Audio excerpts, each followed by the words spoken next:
weekly career blab. Tonight's very special guest is Michelle Hayward, and she's going to be talking to us about, I shouldn't say converting, but how to transition from your career as a scientist or an engineer into an Engipreneur. Did I say that right? Yep, that's correct. That's what I like to call us. Okay, see, I love it. You know, she's come up with her own terms. It's very creative. So for those of you who are in the STEM fields and, you know, maybe didn't have a thought that you could be an entrepreneur, we're going to be talking about what you need to do in order to get yourself prepared to transition over to being your own boss. And she's going to have a lot of good information. She does this on a regular basis. She has some training she's going to be talking to you about that she does for people who are wanting more than just an hour's worth of information. And I know for BWISE and what we're trying to do with BWISE, we're trying to empower and encourage those of us who either want to move up the corporate ladder and you need a little bit more help moving from mid to senior or to senior to C-suite, or certainly for those of us who have aspirations to go over and own businesses of our own. I think that's critically important. You know, I'm sure Michelle can speak to the number of corporate contracts that go wanting because there really aren't enough folks in the technical space of women of color who are doing this. So, you know, all of us who've gained this wonderful knowledge and training and education and experience, and you're, you know, working hard, I'm sure, at these corporate jobs and getting a fraction of what you actually bring into the company. So, you know, you may be bringing millions of dollars worth of benefit into the company and you're seeing a fraction of that. So, you know, not to slight anybody who has a desire to work in corporate America, but certainly there are other paths to success for those of us who are in these fields as well. So I wanted to make sure that we share all things related to our careers. And I thought this was really important. And I've told Michelle this is I had a vision that I wanted to do some training like this, but I knew I couldn't do it. And I just stumbled upon Michelle I think Saturday, I just found her already doing this. And I was like, good, I don't have to do it. I'll just partner with Michelle can do it. So again, thank you, Michelle. Thank you for joining us. And please, you give them your handles and so they can follow you on Facebook and Twitter and connect with you as well. Okay. Oh, I didn't give your background, so forgive me, Michelle. I'll probably turn it over to you, but Michelle has a background in civil engineering and you're currently a project manager, right? Yes. Based in Illinois? Yes. Okay. Okay, so with that, please fill in the rest. I apologize for not giving a full-blown, I should have had your LinkedIn profile pulled up, but tell the folks what you do, how you got started, and then we'll just jump right on into it. Thank you, Erica, for inviting me on and introducing me to BWISE. I'm excited to hear about the organization and learn about the work you're currently doing. For those of you who are not familiar with me, my name is Michelle. It's with one L. It gets misspelled quite often, and it's Hayward. Hey, how you doing? Not Hay for Horses. So if you're ever looking for me, that's how I tell people to find me. And it's word, like forward, never backward. So it's Heyward. Those are the 3 tips I give people. And you can find me on Twitter, Periscope, and Facebook by that name. I'm on Instagram some, but not a lot, and also on LinkedIn. You can definitely connect with me. So my background is I did a short stint in technology transfer between grad school and undergrad. I also did technical sales before I went over to construction as a cost engineer, construction engineer, and now project manager. And in my career, what I've seen is the lack of diversity for several reasons when it comes to engineering firms and construction companies that are bidding and winning jobs. And it was really difficult for me to make the decision to leave corporate, to take the steps to leave corporate, because what I do, there are very few people of color that are engineers that actually work in the field, and fewer women. So I always I want to be here if that one person comes. I don't want them to be alone like I was. And one day I had to say, you know what if that one person never comes? What if you spent 30, 40 years in industry waiting for that one person, but the impact you really need to make to change the industry is by you leaving? And so I sat there about 2 years ago and said, you know what? I really, and I fought with this for more than 2 years, but I went ahead and said, okay, I'm going to leave. Let me make my plan. And my plan first started A little bit prior to that, with me paying off my student loans, all of my debt. I sat there, worked through a program, paid it off, worked crazy hours through construction. As construction, I'm field personnel. So if it's 30 days in a month, I'm on the road 25 days of those months, 25 days out of that month, and 5 days I'm at home. And 2 of those are travel days. So it can be difficult, but it helped me stay really focused and on my goals. So in that, I debt-free sold my house.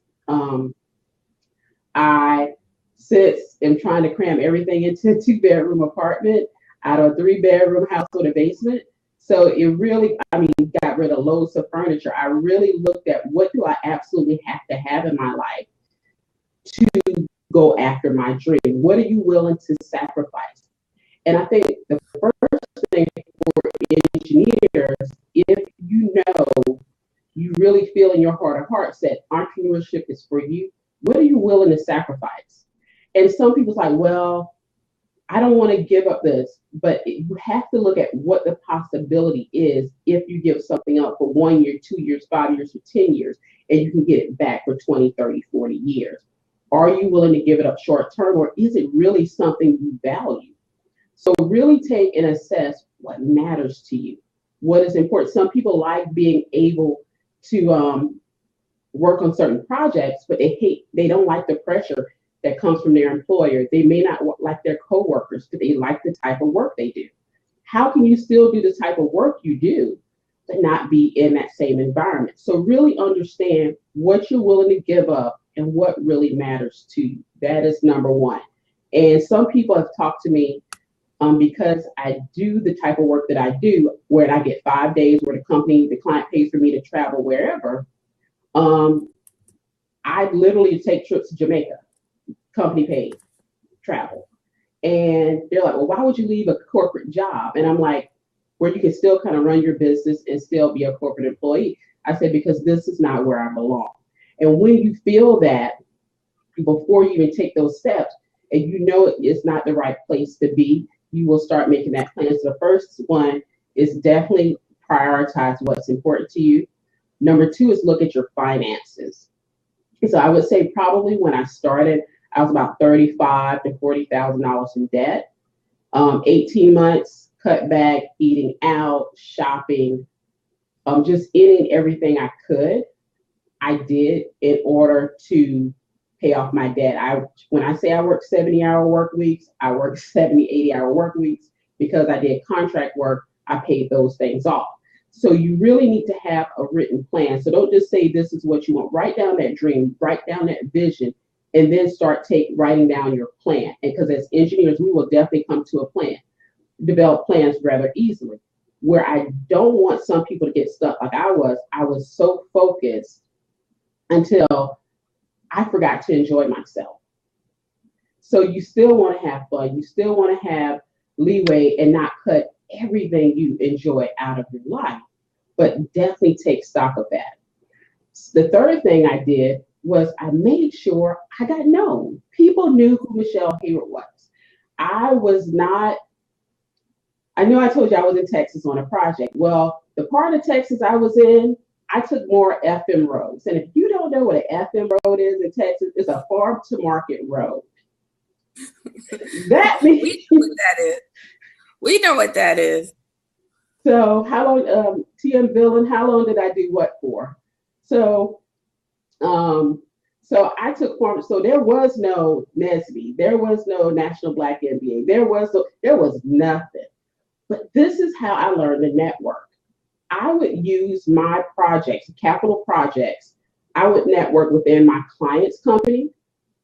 I would network within other, because I work with utility companies as clients. I would network within the other utility companies' clients. I would network within the contractors' personnel. When I say people, I can literally pick up the phone and say, hello, this is Michelle Hayward, and people will know me from multiple types of companies, from projects. Even though I was out literally in the middle of nowhere with a porta-john and 113 degrees, they will literally know me. It took me about 18 months, 16 to 18 months to pay off my debt.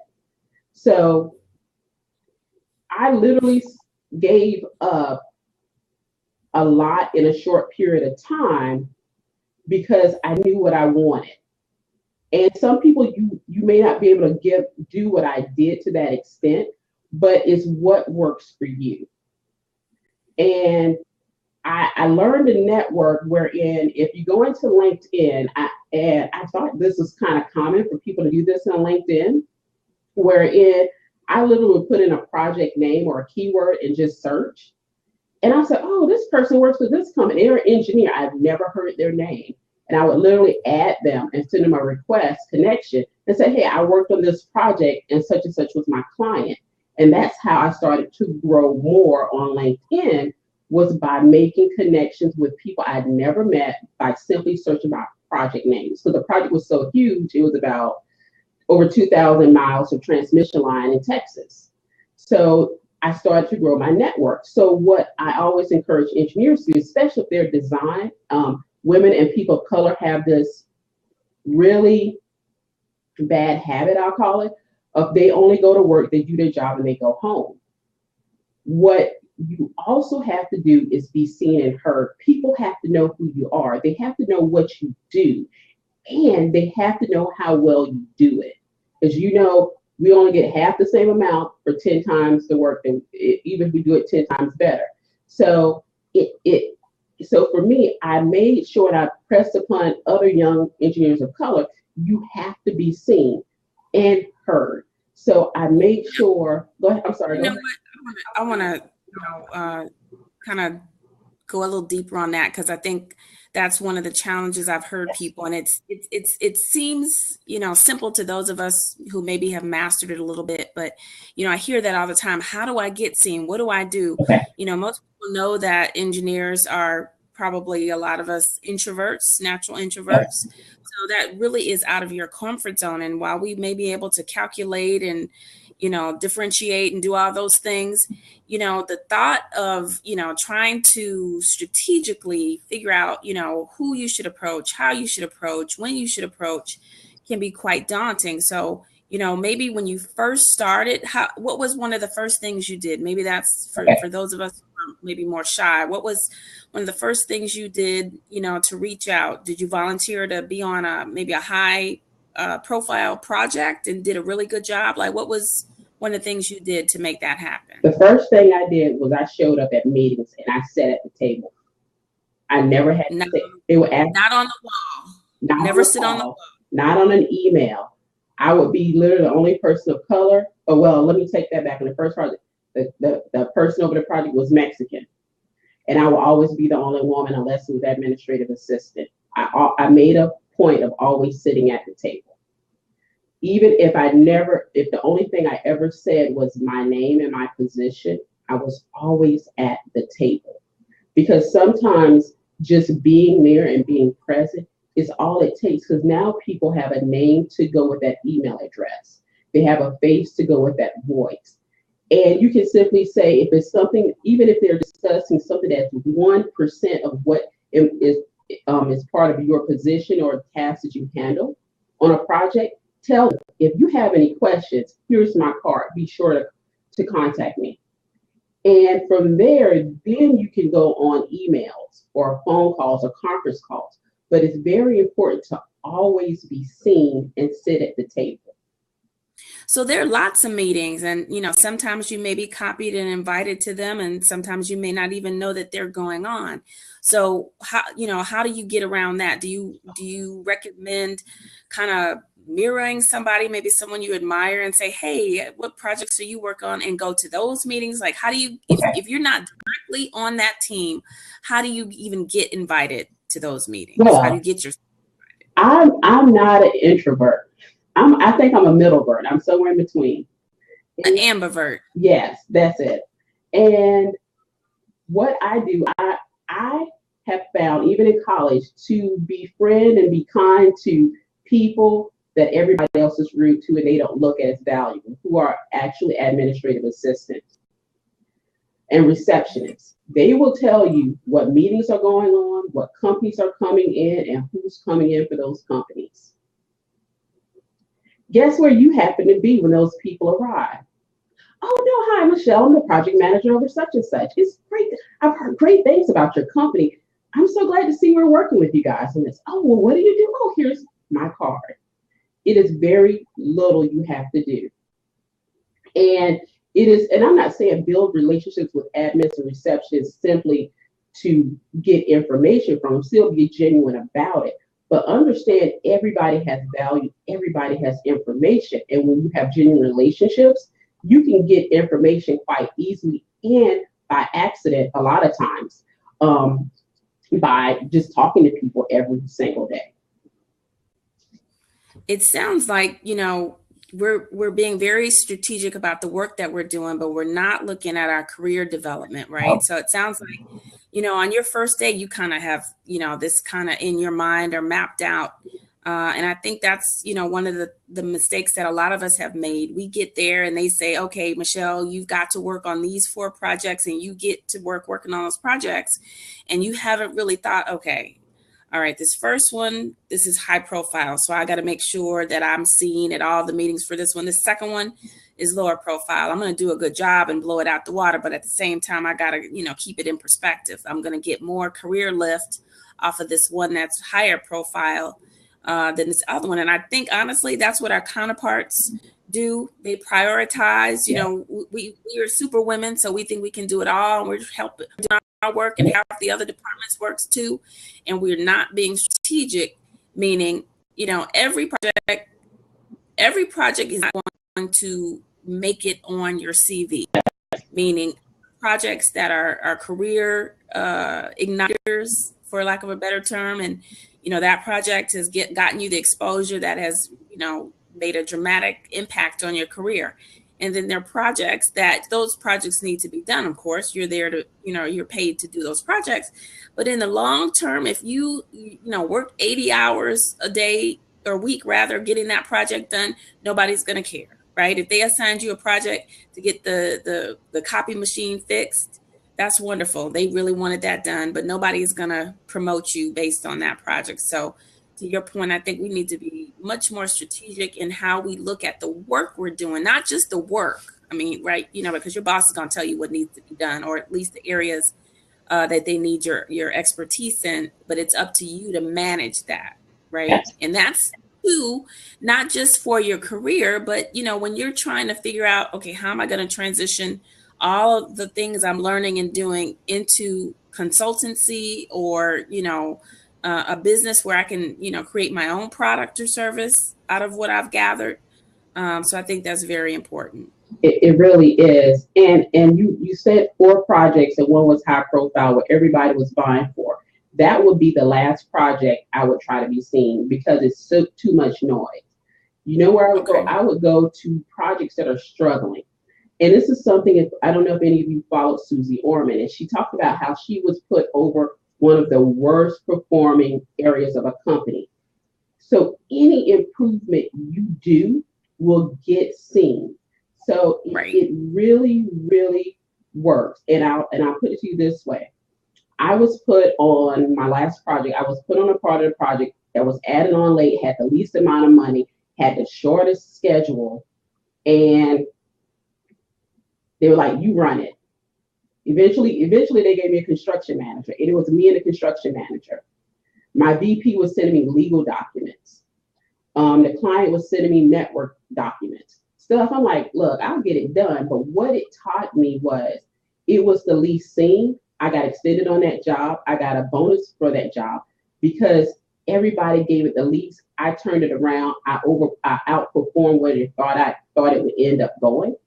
And because I did that, it worked out better. So sometimes looking at something that is not the most high profile, the most glamorous, will get you seen and get you in a position where everybody knows who you are now.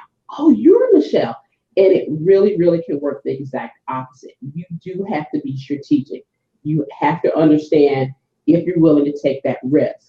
Some people are not. I work in construction. It's risk every day. So I'm a little bit different than other engineers because I will take that 2D design or that 3D model, and I have to make it work in the field, in the construction side. So for me, the risk is there every day. So for some engineers, they do not resonate well with me because I've said in meetings, same project, and the design engineer is like, well, we won't be ready by that date. I won't have everything designed. I said, well, what percentage do you have designed today? He said 75%. I said, well, when you have the other 25%? He says in 6 weeks. I looked at the project manager and said, we're going to go to bed at 75%. Let the contractors know. We will come back in 6 to 8 weeks for them to bid the other 25%, and we will do a unit price. The engineer is sitting there like, huh? I'll take your 75% and make it work.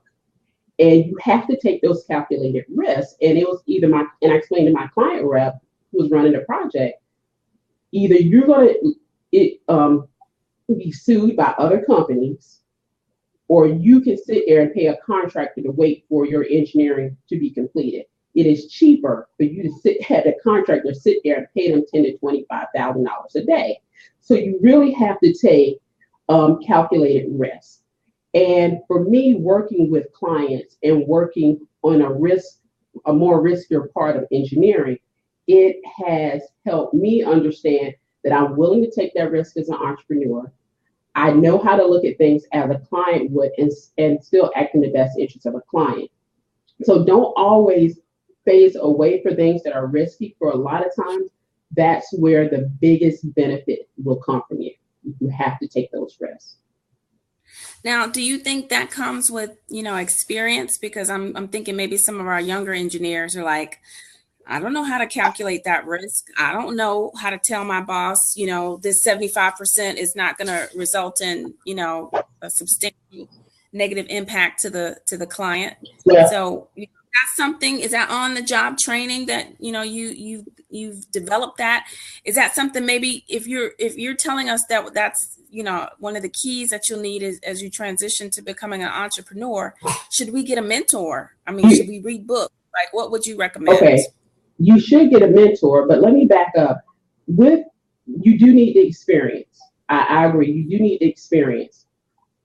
And what you do a lot of times when it comes to calculated risk, you have to know your tolerance. You know how much money and time you're willing to lose, and what you project will happen if you hit that max.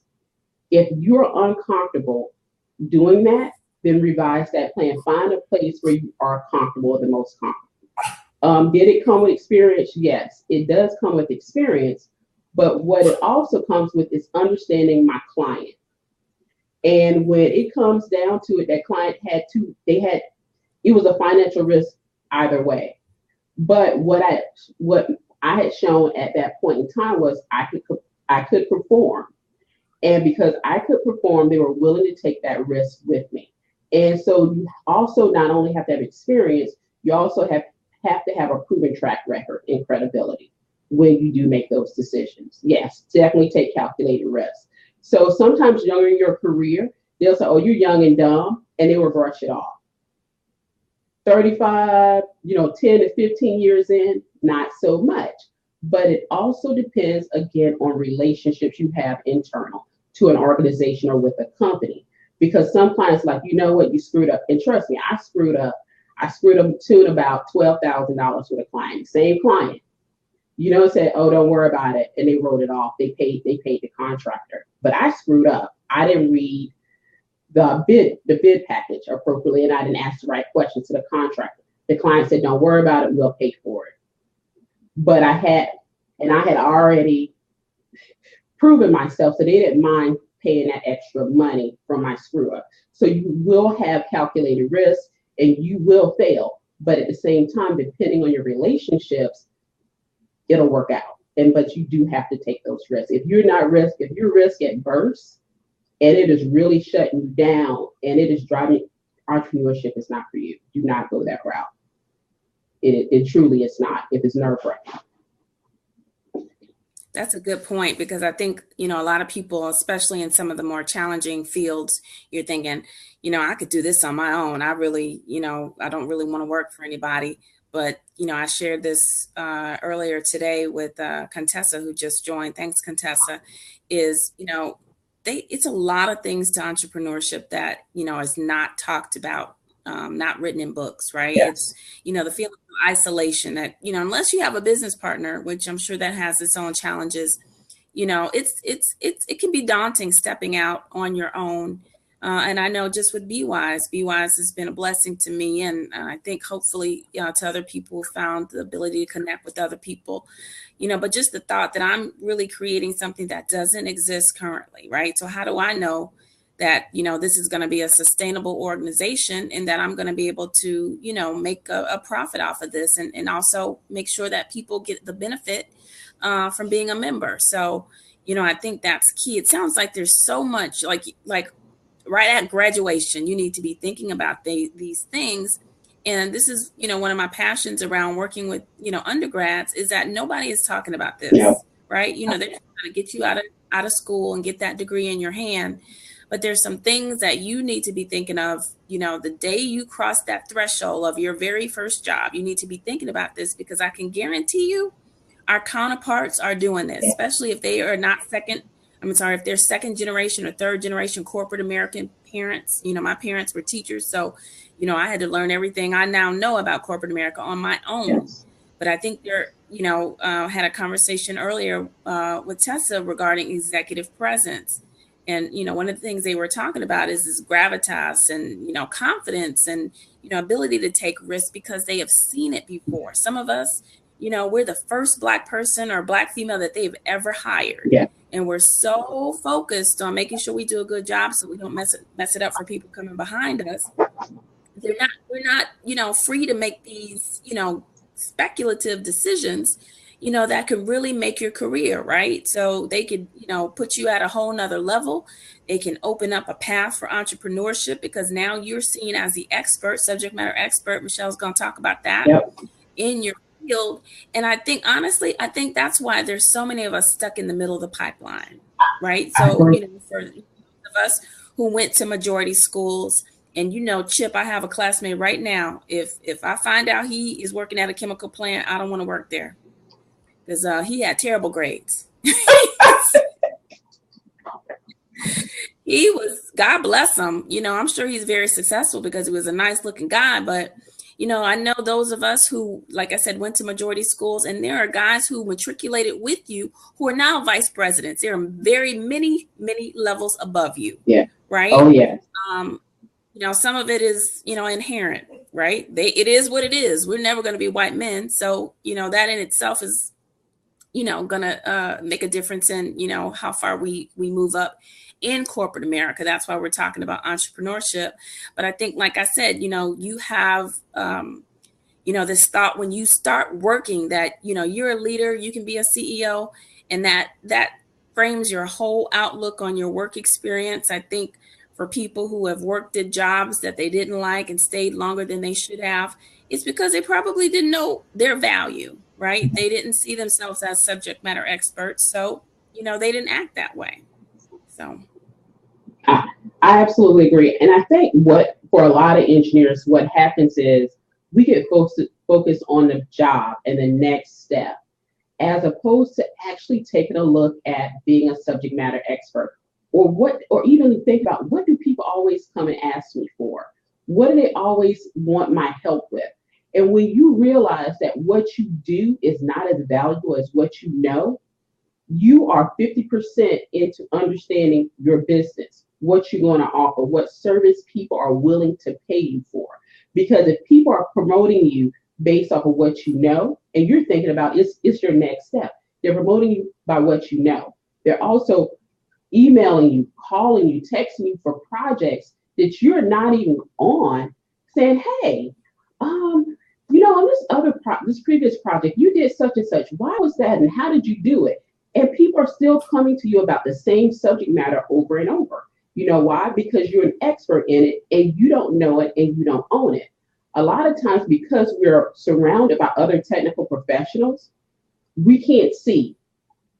We don't even realize why they're always pulling you from one structural design project to another, and you're designing the same or a similar type structure. Is because you're really the only one in the firm that has that ability, that has that experience. And they're leveraging you, giving you that 2% raise, when if you walked out the door, they would be paying you $250,000 for every project. And you don't even realize it because you're surrounded by other technical professionals and you're not really looking at what they're always asking for help for. Right. So how do you find your worth? And, you know, with that comment, Kimmy, I think I pronounced your name right. Forgive me if I am not. Kimmy, if you want to come on in, she's an entrepreneur and an engineer as well. Feel free to join us in this discussion. But so how do you even find your worth, Michelle? Like, how do you know that? How do you, I mean, you can make an assumption, you know, the project is worth this much and I did 50% of the work. How do you even know what your worth is and whether you should negotiate your contribution? what you do is when you tell somebody no, you don't want to do something and they fall the hell apart. It is a true key, like I don't have time for it, and they're consistently begging you. You can literally sit there and negotiate and say, you know what, in order to do this work, you list like the top 20 things you need. You're not going to get all 20, but you're probably going to get more money. You probably get a promotion. You probably get an assistant. And when you start to understand that people starting to give you stuff in order to get you to do certain type of work, you then start to understand and find value in it. When you're trying to figure out how to price it because you want to go out and be a consultant on your own, that is when you need to start doing research on what other people in the industry are doing. And sometimes that's simply reaching out to some of your classmates who started their own firms. So I know some classmates, they would say in 08, 09, they were charging $100 an hour for design services. Now they're 300. Wow. But yeah, exactly. And it's strictly design. They will have, if you want me to, if they need a CAD person to come in, they bill you for the hours that CAD person will have to do the design work. They will do the calculations and everything and stamp the drawing. They will have a CAD person draw it out, but they're going to bill you for it. So what you do is you can play with you can do a few things. You can play with pricing and try to figure it out. You can also do some industry research by reaching out to people you know and firms you know and working part-time to try to figure out for a smaller firm to see what you get. You could tell them you want to get paid per hour and how they can track their time. And if they jump on, like, you want me to pay, you say 120 an hour, when can you start? You know you went too low. If you start at 250 and everybody's hanging up, you might be a bit too high because you're not established. That 120, you could say, hey, that's good for 90 days of work. They may jump on it. They may never call you again, but you already have them down. And the next people you call, you know, to start at 150 or 180. And you can leverage that work that you did with them to gain other clients, right? Exactly. So definitely, when I was talking about LinkedIn, one reason why I encourage people to use LinkedIn, so you can see where other people are going if they're starting their own firms, because as you grow your network, you're also growing people you can use. Well, they want some electrical. I don't do electrical. Or they want somebody experienced with pipe work. I don't do piping. But you're looking in your network with other people who have that background. So LinkedIn is truly key. If you don't have those people in your cell phone, you have them on LinkedIn. So you can reach out to them and see what their capabilities are. Right. Uh-oh. No volume. We can't hear you. Do you have us on mute? Is your mic on?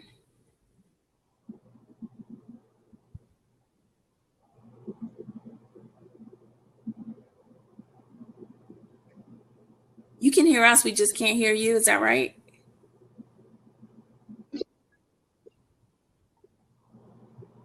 I hear something. Is that you? Say something, Kimmy. Mic is on. What about your mute? You don't happen to have it on mute, do you? No?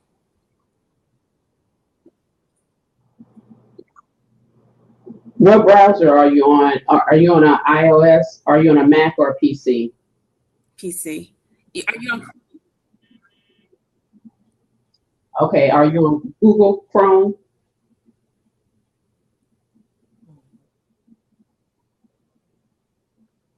Okay, there is a mic feature up in the right-hand toolbar of Google Chrome.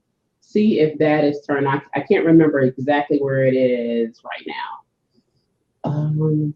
Might be in settings. No.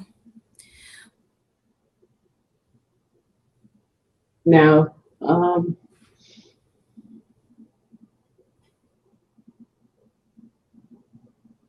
you're using the internal mic on your computer?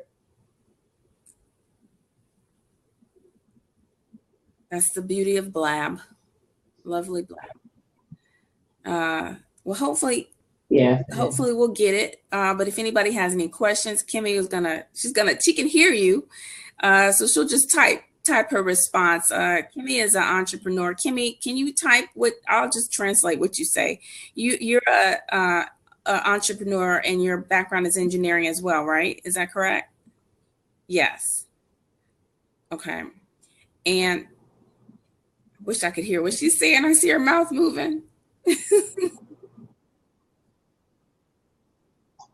you have an iPhone and you have the app on the iPhone, you can try that as well. If you have an Android, you can't communicate on Android. I don't think so, but the app really works well. So if you want to do it over there, you can as well.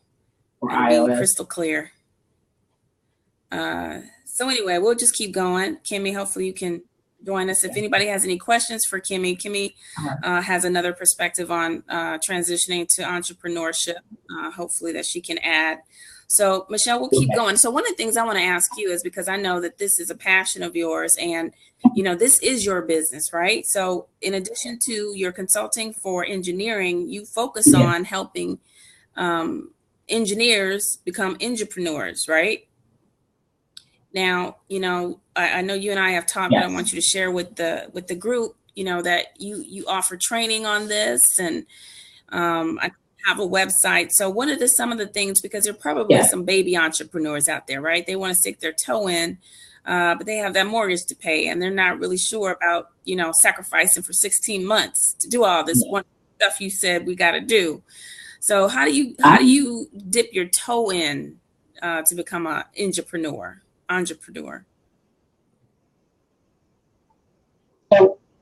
So one of the first things you can do is find smaller engineering firms or consulting firms that are looking for help. So you can reach out to them and say, hey, I'm still working my full-time job. I want to be able to provide a service to you. So you can go work for them as a subcontract. You're like, I'm not your employee. I only will do this on a project basis, so many hours a week at this rate. And you can negotiate with them to work as one of their subcontractors. Sometimes you have an electrical contractor. They're looking for somebody who may need somebody with a mechanical or civil background. And it's a small part of a project and they don't have anybody, but they're a reputable company, and you can simply say, I will come in as a consultant for your subcontractor, but it's on a project by project basis. These are the hours I'll be available, and this is the number of hours a week I'll be willing to work at this rate. That makes me think about some of these government contracts where they're looking for minority subs, right? They're the prime and they're looking for minority subs. So maybe that's I hadn't thought of that until you mentioned that. Maybe that's something, that we need to consider, especially, like some of these smaller firms, they're not going to be able to afford a PE. Maybe they don't need a PE. But they're not going to be able to afford that. No. But they need to get that project done, and that would give you valuable experience and some change in your pocket. So that's a great idea. So, but even before you do that, understand how many hours a week you're willing to work outside of your regular job. So like for me, it's peak season, it's construction. So for me to work for somebody else an additional 30 hours a week on top of me, for me, it may be difficult this time of year, but I say that, but I'm running a business on the side as well. So you really need to understand and know what you're willing to do. Can you hear me now? And how much time you have during certain months. Great. So definitely. Hi, Kimmy. It's wonderful. Yes. Okay, great. Okay. Now, I reached out to Kimmy. She was already, I think, a member of BWISE. And I don't know, I think she may have commented when I posted this, because, we do this every week. And that's how I've been gaining some wonderful hosts for the show. So, Kimmy, tell us a little bit about your background, your journey, and you made a comment. I can't remember what it was, but you were kind of comment about, when you step out to be an entrepreneur, what kind of the feedback in the community or even just people in your my personal background, life say. I'm a former engineer. I've been in the engineering field for over 20 years.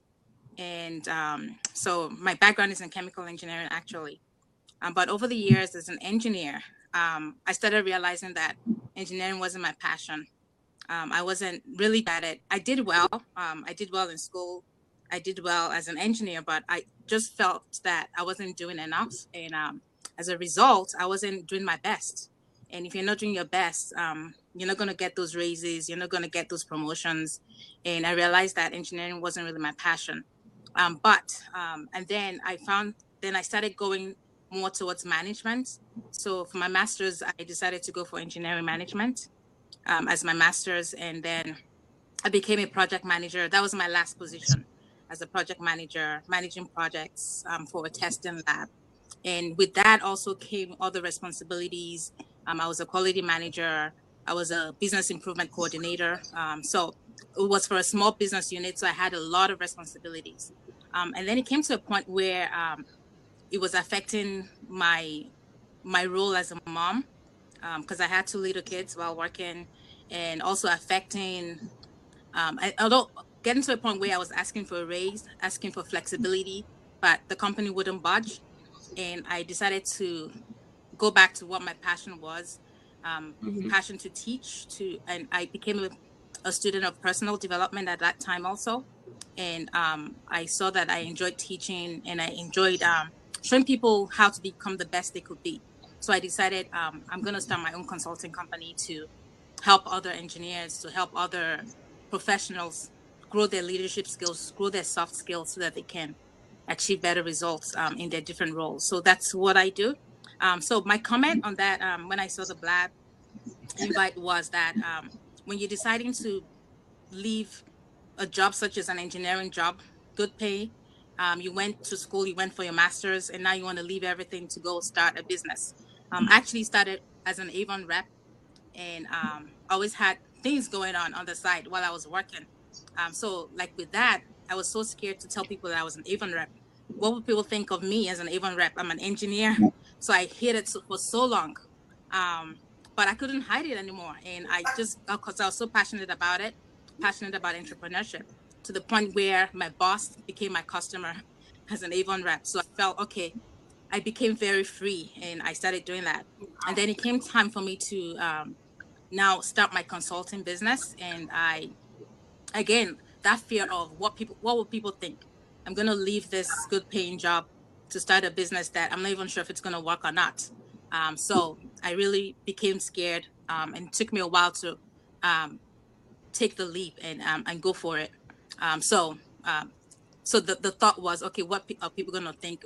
It was very hard for me to really step out and do what I'm doing right now, but I did it. And I think one of the major things that really helped me was my why I was doing it. It wasn't just because I wanted to make money, or it wasn't just because entrepreneurship, I wanted the freedom. Yes, I did want the freedom, or everyone is doing it, but because I had a really strong why. And there were so many whys, and that's what really helped me make the leap.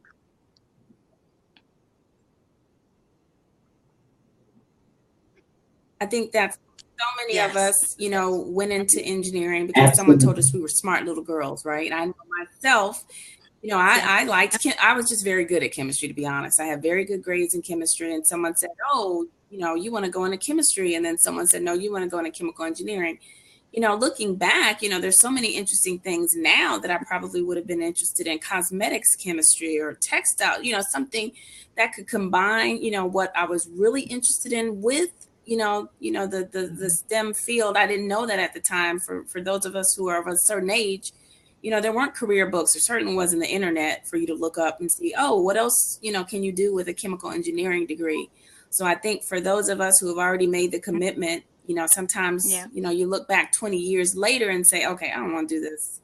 And I remember the conversation I had with, a person that I was familiar with. And I said, I'm almost embarrassed to say I don't want to be an engineer anymore. I don't know if you all felt that way, but please chime in if you did. That I felt like, that was my identity. I remember being still an undergrad and I was like, I'm a chemical engineering student. That was so much of who I thought I was. And it wasn't until this year when I was just like, I do not like chemical engineering. I don't think I ever did. There may have been areas for me to go in that I would have gotten, maybe more career satisfaction, but I don't want to spend another 20 years, working in industries and jobs that I'm just doing because that's the path for someone with my background.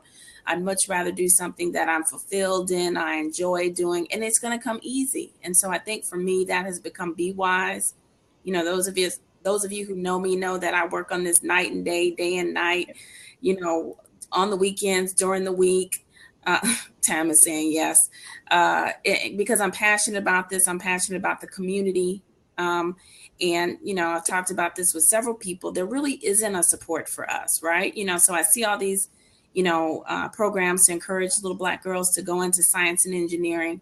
And I want to make sure that someone who comes into it has their eyes wide open and is prepared to make the best decision, because that's when you're going to do the best, right? So the people who are blessed enough to know what they want to do when they're 4 years old, God bless them. That's a wonderful thing. The rest of us have to figure it out along the way.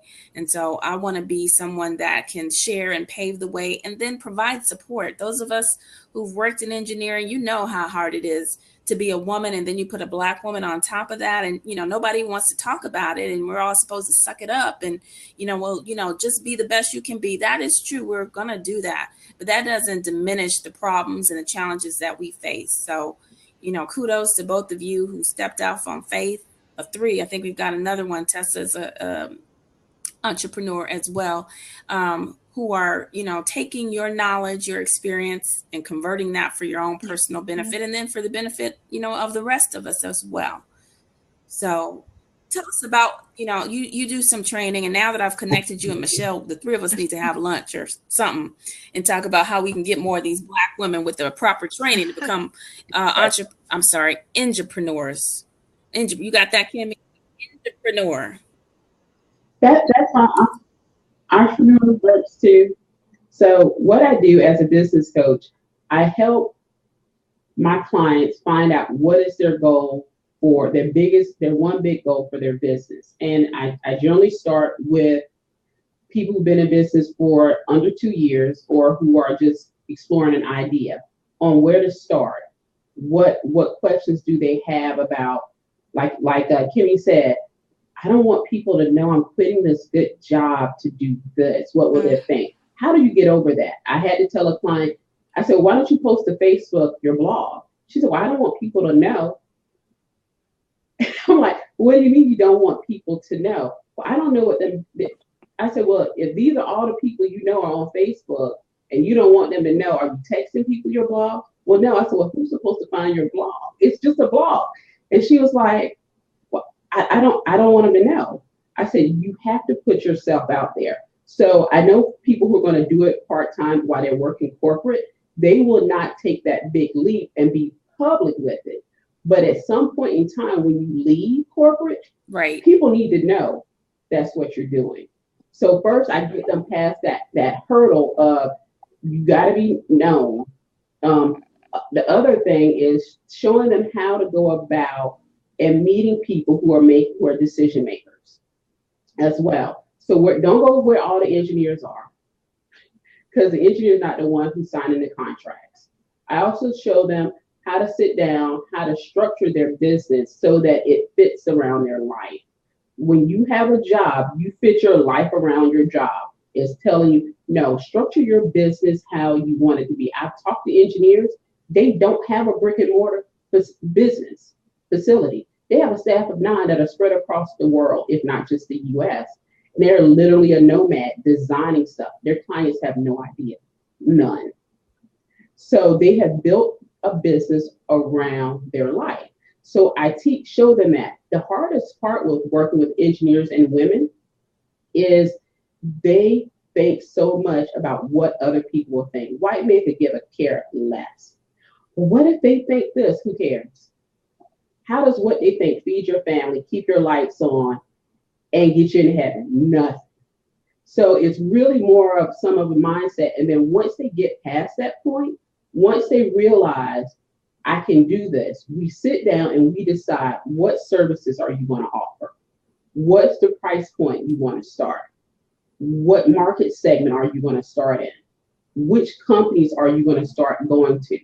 Okay, go to their website, find their procurement package, download their procurement package, see what you need as far as insurance coverage, going to LinkedIn for that particular company, see who's in your network already for that employer. So it doesn't even matter if they're the admin. You need people who can give you information and give you the leg up in that. Because at the end of the day, you know what I found out being 10 plus years in construction, it is not about lowest price. It's not about the best bid package. It comes down to who you know. And we are not known. You can work at a company for 20 years and they don't know you because you never came to any meetings, you sat behind a computer, you did your job, and you went home. We've been doing a lot of cutbacks. We got purchased a couple of years ago, and I told two senior people, one 60 years old, civil engineer, and another guy, project controls manager. I said, if they give me a package today, I will walk and start my own firm. They said, we will come work with you. They will come work for me, rather. When people will seriously sit there and tell you that, understand your value, understand at that point what you have to offer. And I tell them this, not to brag, but I need them to understand where you position right now. So you may want to jump ship in 6 months. Will people know you in 6 months? Will they know you in a year? So let's sit down and work out your timetable to make your exit and start your business. Because I had one friend, he quit his job in 2008. You guys know what happened in 2008? Yes, he quit his job and the economy tanked. He was married, at least had 2 kids at the time. If not, the third one was on the way. His wife looked at him crazy. He started a business. But what he learned in that was he didn't have the relationships he needed to have in place. He did not have them. He said he ended up calling one of his classmates from high school's dad who knew him. That's how he got work.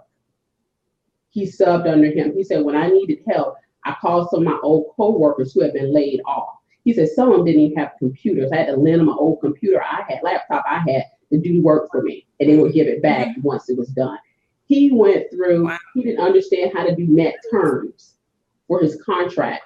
Well, he understood net terms, but and his wife's a lawyer, but what he didn't understand was she's a family lawyer. So she could help some of the clients. He didn't know how to go about getting paid. He understood the net 30, but he didn't understand. You call them up and you already have a relationship like, John, I haven't gotten paid. It's been 48 days.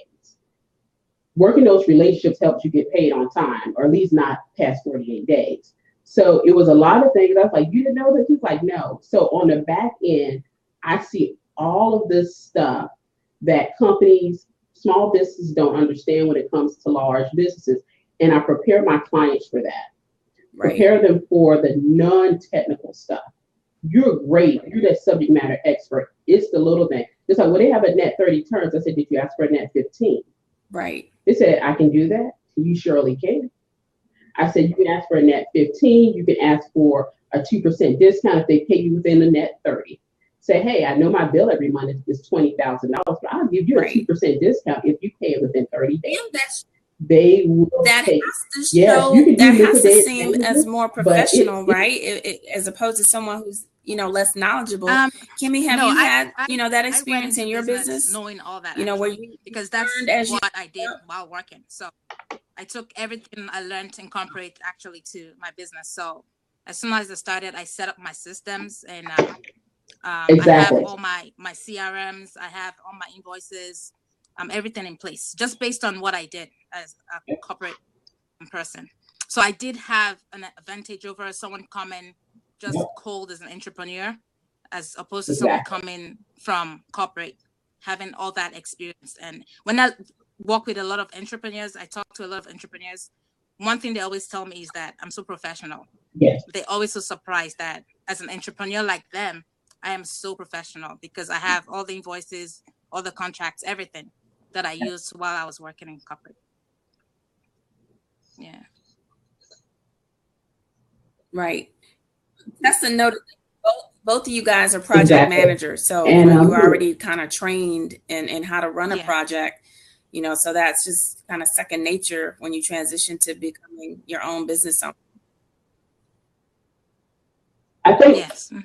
what Kimmy and I did, people call us project managers, Right. but you're actually running a business, and you're just in the security of a larger company. Yeah. But you still have legal, you still have accounting, you have accounts payable. When you move out into entrepreneur, you're all of it.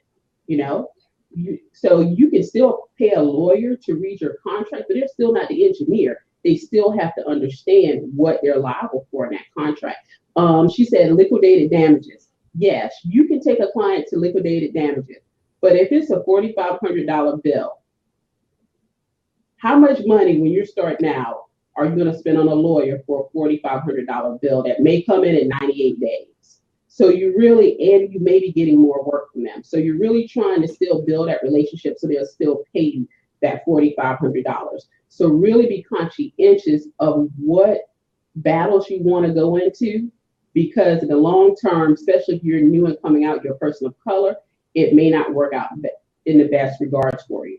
So you have to take those calculated risks, and a lot of people just walk away from it, and you will lose money. And I prepare my clients for that. You will lose money and time sometimes, but from that, you have to learn that lesson. You have to look for certain things in your contract, rewriting your contracts with your lawyers, making sure certain terminologies in there for your lawyers, like you said, liquidated damages, understanding when you get a bid package, if you're electrical and they have civil work in there, you take exception to the civil work.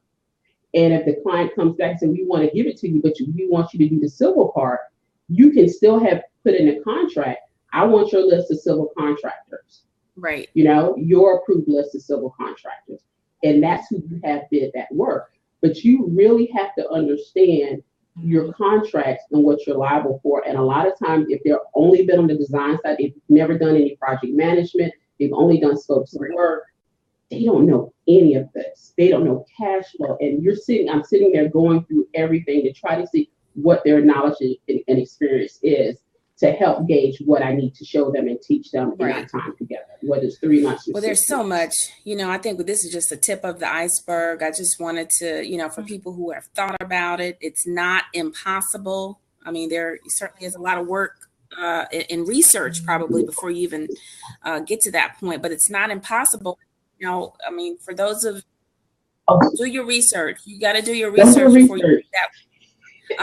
But I will tell you that there are contracts that go wanting for minority, contractors. There are construction bids that go wanting for minority contractors, and certainly women of color, right? I'm not saying that you can't do the job, but you don't have to, they're looking for you. So it's not like you're trying to convince somebody of the next Facebook. This is a contract that specifies it will be supplied by, whatever percentage of minority vendors. So, I would love for us to obviously continue this discussion.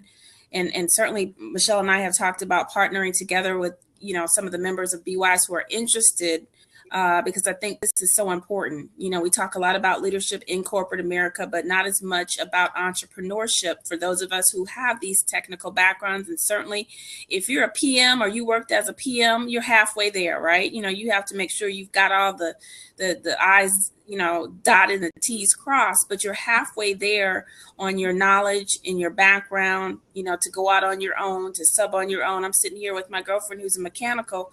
We need to sit down and figure out how we can go after some of this business. She did the mechanical work, I do the chemical.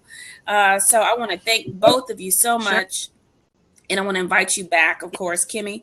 I know you do more on the softer skill side. Tell us a little bit before we go, and I want to open it up to questions before we take off. But your business is more on the softer side. So you've kind of moved away for the hardcore technical engineering type work, and you're more on preparing us for leadership or just fulfilling our true purpose as people, not just engineers, right? With science and tech professionals.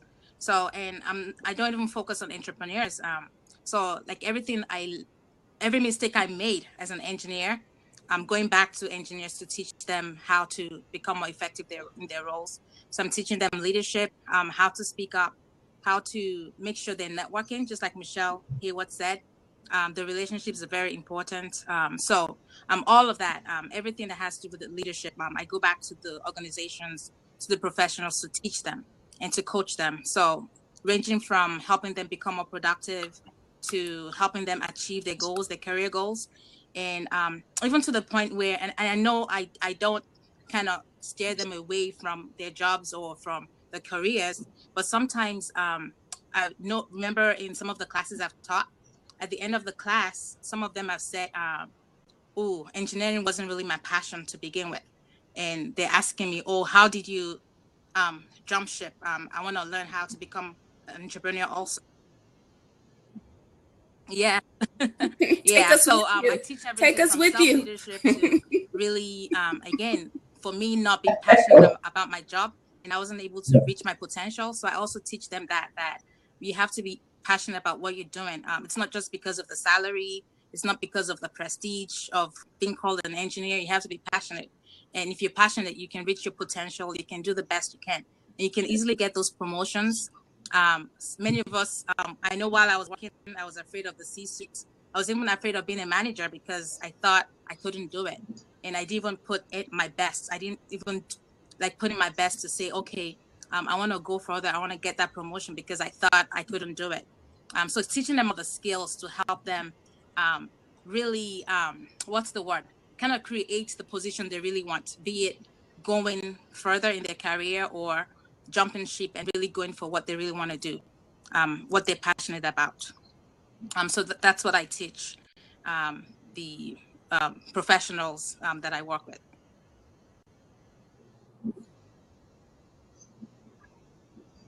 This is all so much very valuable information, and I thank you ladies both for coming on and sharing. You know, this needs to be an ongoing discussion topic, in my opinion. For those of you who joined us, you know that I try to have a diverse slate of panelists. It's all related to careers, of course, but you know, I've had folks that you know have very valid information.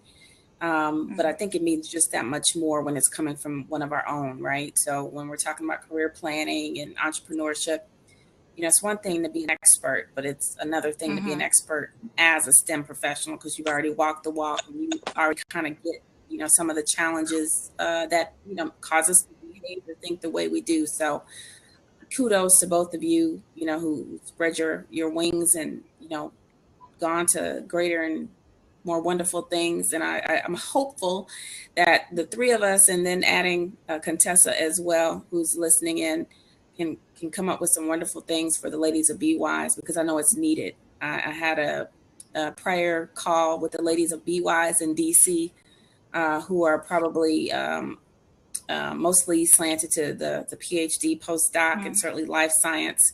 But their struggles are just like ours, right? You know, if you're in the STEM fields as a woman of color, and specifically a Black woman, it's not an easy road to hoe. So, you know, thank you all for doing what you do. And, you know, I'll individually reach out to you and see if we can, you know, keep this going. Michelle and I have plans to do something. We don't know if we have it worked out yet, but we're going to do something to make sure that this is ongoing discussion for the ladies of BWISE and whoever else is connected to us, so that we can share this information. And Kimmy, of course, you know, we've got to find out more about your wonderful Growth Studio. Is that the name of your firm? The Growth Studio. Okay. So those of you who are on and listening, somebody says the hour is too short. Well, thank you, Tammy. Really a lot of good information. And I think, you know, like I said, this is just the tip of the iceberg. We could probably go on the rest of the night. I probably would be exhausted, but the listeners would be very engaged because this is really good information. And I want to thank you all for being on. I want to thank the listeners. As always, I have some very loyal BWISE people who, you know this is important, right? If we can spend time watching Love and Hip Hop for an hour, you can spend time watching something that's going to be beneficial to your career and to your life. So thank you all for being on. Thank you, Ms. Bonds, for attending. Hopefully you'll come back and attend some of our weekly chats. We do this every week because it's necessary. We can't wait for a quarter to get together and share this information. That's why we do it every week. And then here in Houston, we have monthly in-person events, soon to spread to a city coming towards you, as soon as I can get some affiliates set up. So thank you again. We will see you all next week. And ladies, I'll be in contact. Have a wonderful week, and we'll be back next week talking with some more members of BWISE. So thank you all. Have a wonderful evening, and good night. Class dismissed. Thanks, Erica. Bye, Kimmy.